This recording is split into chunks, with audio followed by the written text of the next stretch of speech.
Bonjour à tous et bienvenue dans ce deuxième épisode de notre podcast Les Masters. Nous sommes au mois de mars, donc en pleine période des candidatures, et nous sommes là pour vous aider à mettre en valeur votre profil. Du coup, quand vous accédez à la plateforme, la première étape, c'est de créer votre dossier, notamment mettre des informations très basiques, votre nom, votre prénom, votre adresse, votre parcours. Et suite à ça, vous pourrez du coup parcourir la plateforme, donc chercher les masters qui vous intéressent, voir les fiches formation. Et donc pour chaque candidature, ça va être un peu redondant, mais vous devez remplir un certain nombre d'informations qui seront à peu près les mêmes à chaque fois, c'est-à-dire vos relevés de notes, parfois certaines notes en particulier dans certaines matières, votre CV, votre lettre de motivation. Maintenant que vous avez toutes ces informations, le but c'est d'aller candidater à différentes formations pour augmenter vos chances. Pour ceux qui ne le savent pas encore, vous avez un nombre limité de candidatures. Vous pourrez postuler à 15 masters en formation initiale et à 15 masters en alternance. Ensuite, il s'agirait de rentrer dans le vif du sujet, donc regarder le détail des formations. Et quand on parle de détail, c'est les critères qui sont posés par les établissements. Il faut savoir que chacune des formations à l'intérieur d'un même établissement a différents critères. Donc les critères, ça peut être par exemple que vous ayez fait un stage dans ce domaine, que vous ayez des bonnes notes dans ces matières-là. Donc, du coup, vous allez avoir un ensemble de critères qui peut faire peur des fois, ça arrive, mais c'est pas parce qu'on remplit pas un critère qu'on sera pas pris dans la formation. Du coup, même s'il y a des choses qu'on remplit pas, on candidate. Le but, c'est vraiment de maximiser ses chances d'aller dans le plus de formations possible. Maintenant, on va s'intéresser aux deux documents que toutes les universités demandent, auxquels il faut faire très attention, le CV et la lettre de motivation. Donc pour le CV, on commence déjà par les règles de base. Le CV, c'est une page, un petit peu jolie pour attirer l'œil. Vos expériences professionnelles et vos diplômes dans un ordre chronologique. N'hésitez pas à détailler un petit peu les missions, ce que vous avez pu apprendre, etc. Mentionnez aussi toutes les activités que vous avez pu faire à côté. Et surtout, l'orthographe, c'est méga important.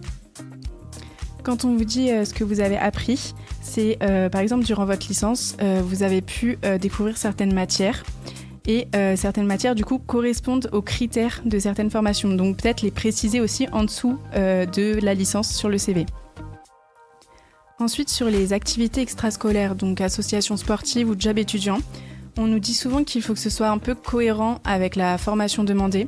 Mais moi, je pense que c'est vraiment important de le préciser, même si ça n'a aucun rapport. Oui, dans tous les cas, c'est un plus. Et même si on n'a pas eu d'expérience professionnelle ou associative, quoi que ce soit, on n'a pas tous la même vie. Personnellement, j'avais pas fait de job étudiant, j'étais pas dans des assos. Pourtant, j'ai réussi à avoir un master.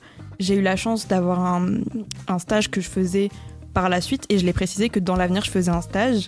Et ça reste un plus. C'est pas parce qu'on n'a rien fait qu'on sera pas pris. Il faut pas s'arrêter à ça non plus. Une fois qu'on a fait le CV, on passe à la lettre de motivation qui est quand même le plus gros document. Donc on reprend les mêmes bases sur la forme. Premièrement, une page, pas de faute de syntaxe, pas de faute d'orthographe, c'est sans doute le plus important. S'il faut, on utilise des outils informatiques pour nous corriger, on le montre à quelqu'un, mais vraiment pas de faute.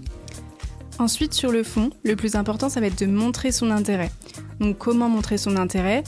Là, on va faire part dans la lettre de motivation de ce qu'on veut faire plus tard, des concours qu'on va potentiellement passer et qu'on peut potentiellement passer à l'aide de la formation demandée. Du coup, le but, ça va être de reprendre un peu la fiche formation et de se dire, tiens, cette formation, elle propose telle matière et ces matières-là, elles vont m'aider à aller là où je veux aller. Donc c'est vraiment adapter ma lettre de motivation à la formation. En ce sens que le directeur, il va lire la lettre de motivation, il va se dire tiens, elle sait ce que ma formation propose, elle sait ce que j'ai à lui offrir et c'est pour ça qu'elle veut venir ici. Par contre, on montre son intérêt, ok, mais on n'est pas ici pour mentir. C'est-à-dire que si on n'est pas réellement intéressé, ça sert à rien. De toute façon, on va être amené à parler de choses qu'on connaît pas forcément et si on n'est pas intéressé, ça va se voir dans la rédaction. Et du coup, on perd une candidature pour rien. On rappelle que vous avez 15 candidatures limitées. C'est quand même 15 candidatures qui sont précieuses. Donc ça sert à rien de venir écrire une lettre de motivation si on n'est pas intéressé. Voilà. Ensuite, ce qui semble important de souligner dans la lettre de motivation, ça va être les potentiels problèmes personnels que vous avez pu rencontrer.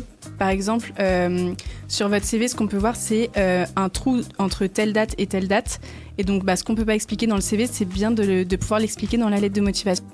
Maintenant qu'on a fait tout ça, la dernière étape, c'est de faire relire votre CV et votre lettre de motivation à n'importe qui.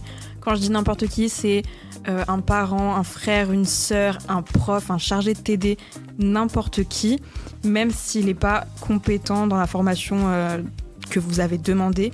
On s'en fiche, une lettre de motivation, c'est une lettre de motivation, un CV, c'est un CV. Il faut juste qu'il soit propre, clean et qu'il soit compréhensible et qu'il puisse plaire, quoi. Faut qu'il donne envie de vous prendre. Voilà, c'est fini pour aujourd'hui. J'espère qu'on vous aura aidé. Merci de nous avoir écoutés et on vous dit à bientôt.